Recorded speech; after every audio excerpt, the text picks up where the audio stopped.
So surgical management first stage നമ്മൾ പറഞ്ഞു, which is stage closure. മറ്റടുത്ത് ചെയ്യുന്ന പോലെ തന്നെ initially we'll do a silo reduction which is short term for 2 weeks and then we close the abdominal wall with the help of a mesh. ഇനി രണ്ടാമത്തെ ആണ് we will go for a long term silo reduction, that is 2 to 6 weeks. So രണ്ടാമത്തെ approach of surgery we may go for a long term silo bag reduction which is for 2 to 6 weeks. Then we'll close the skin flaps over the amnion. ആ ഒരു ഗ്യാസ്ട്രോഷിഷ്യസിന് മുകളിലുള്ള skin flaps അല്ലെങ്കിൽ അബ്ഡോമിൻ്റെ രണ്ടറ്റങ്ങൾ തമ്മിൽ നമ്മൾ close ചെയ്യും. നിയോ അംബ്ലിക്കസ് is created. ഈ കുട്ടികൾക്ക് അംബ്ലിക്കസ് ഉണ്ടാവണം എന്നില്ല. അപ്പോൾ നമ്മളൊരു ആർട്ടിഫിഷ്യൽ അല്ലെങ്കിൽ ഒരു പുതിയ അംബ്ലിക്കസ് നമ്മൾ ക്രിയേറ്റ് ചെയ്യും. And we will fix the hernia at 6 to 12 months of age. ഈ ഒരു ഹെർണിയ കംപ്ലീറ്റ് ആയിട്ട് അത് ഫിക്സ് ചെയ്യുന്നത് 6 to 12 months of ഏജിലാണ്. So that is a second approach for surgery. എന്താ ചെയ്യുക നമ്മൾ? ആദ്യമേ we will go for a silo reduction. ഇവിടെ ലോങ് ടേം സിലോ റിഡക്ഷൻ ആണ് ഉപയോഗിക്കുക. That is 2 to 6 weeks. Silo reduction കഴിയുമ്പോൾ we will close the skin flaps. അബ്ഡോമിൻ്റെ രണ്ടറ്റങ്ങൾ തമ്മിൽ നമ്മൾ എൻഡ് ടു എൻഡ് അനാസ്റ്റമോസിസ് ചെയ്യും. Then we will create a new umbilicus or a neo umbilicus, and finally the entire hernia is closed by 6 to 12 months of age.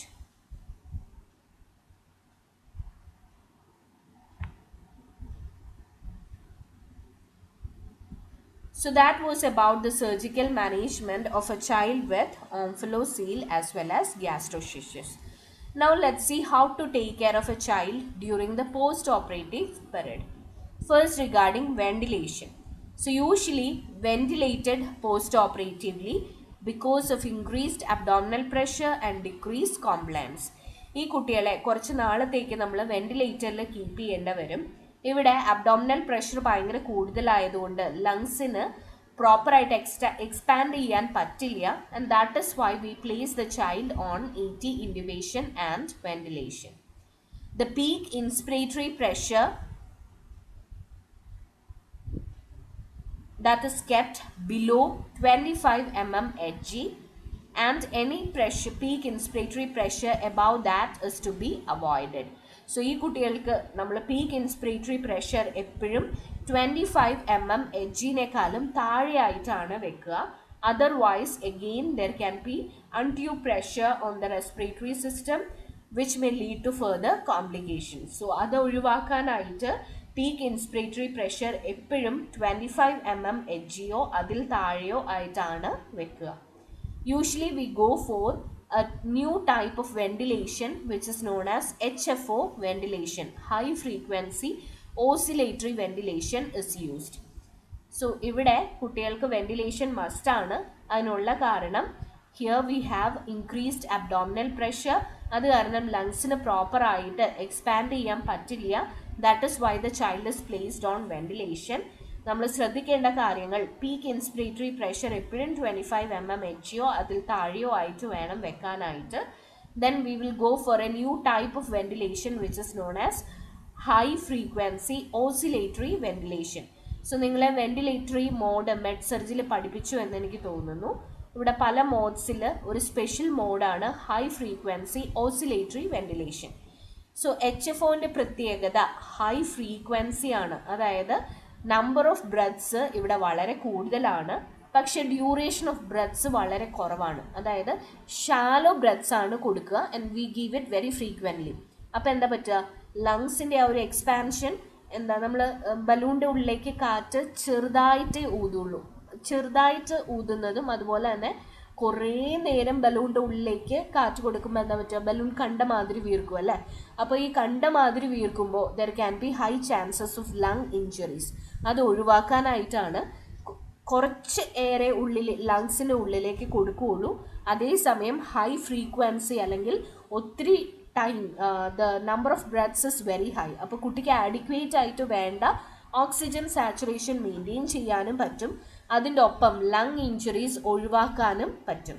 So that is why we go for a new type of ventilation which is known as high frequency oscillatory ventilation. ഇത് clear ആയി എന്ന് തോന്നുന്നു. ഇവിടെ കൊടുക്കുന്ന tidal volume എന്ന് പറയുന്നത് വളരെ കുറവായിരിക്കും. And the number of breaths is kept high so that the saturation can be maintained, and at the same time lung injuries can be avoided.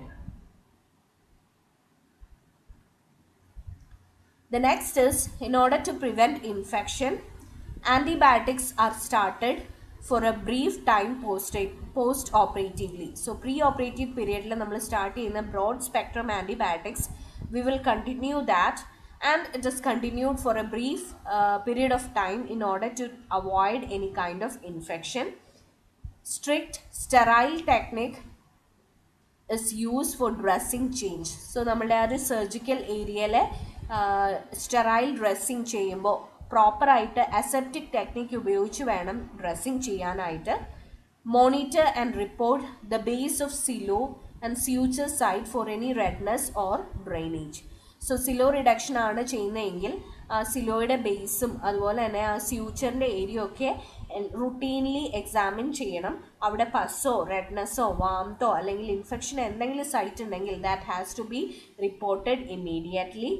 Monitor the complete blood count as well as the differential leukocyte count, and if there are any abnormalities in the levels of the blood count, that is to be notified to the concerned doctor. So this is how we manage the infection. Antibiotics are continued for a brief period of time. You have to use a aseptic technique in order to have the dressing changed. Monitor the area in between for any signs and symptoms of infection, and also monitor the complete blood count as well as the differential leukocyte count. Now about the fluid requirement. So after surgery, the fluid rate is maintained at 140 to 150 ml per kg per day. ഇതാണ് നമ്മൾ കുട്ടിക്ക് കൊടുക്കുന്ന ആ ഒരു ഫ്ലൂയിഡിൻ്റെ maintenance ഫ്ലൂയിഡിൻ്റെ rate 140 to 150 ml per kg per day എന്ന റേറ്റിലാണ് നമ്മൾ കൊടുക്കുക. Always have judicious fluid administration. Over ലോഡും ആവാൻ പാടില്ല, അതുപോലെ തന്നെ ഹൈപ്പോവൊളീമിയയിലേക്കും പോകാൻ പാടില്ല. So you have to administer the fluids judiciously. Fluid resuscitation proper ആണോ എന്ന് അറിയാനായിട്ട് you have to maintain a proper IO chart, especially urine output is to be maintained. In between, you have to also see serum protein or albumin concentration. If it is very low, what happens is that there can be fluid shift. So ഇടയ്ക്കിടയ്ക്ക് പ്രോട്ടീൻ്റെയും ആൽബുമിൻ്റെയും level monitor ചെയ്യണം. ഈ രണ്ട് കാര്യങ്ങളാണ് നമ്മളുടെ ഓങ്കോട്ടിക് pressure maintain ചെയ്യുന്നത്.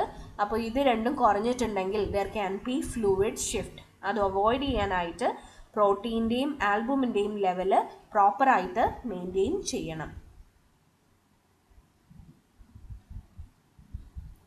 So if the protein levels are low, albumin 25% albumin is started according to the requirement of the child.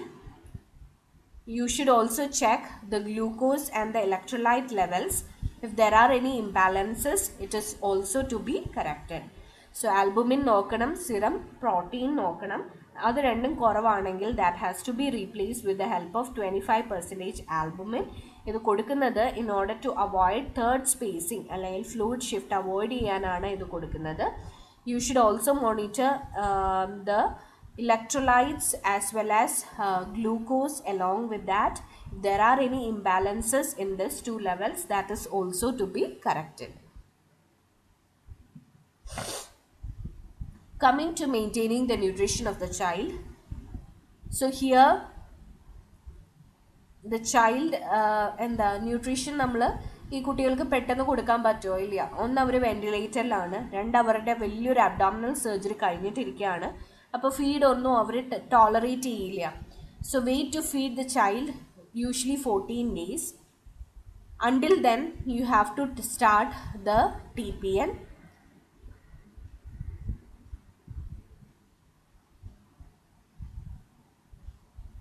And the first stool the baby passes after starting TPN therapy is known as starvation stools. എന്തുകൊണ്ടാണ് starvation stools എന്ന് വെച്ചിട്ടുണ്ടെങ്കിൽ അവർ orally ഒന്നും എടുത്ത് തുടങ്ങിയിട്ടില്ല, അതിന് മുമ്പേ pass ചെയ്യുന്ന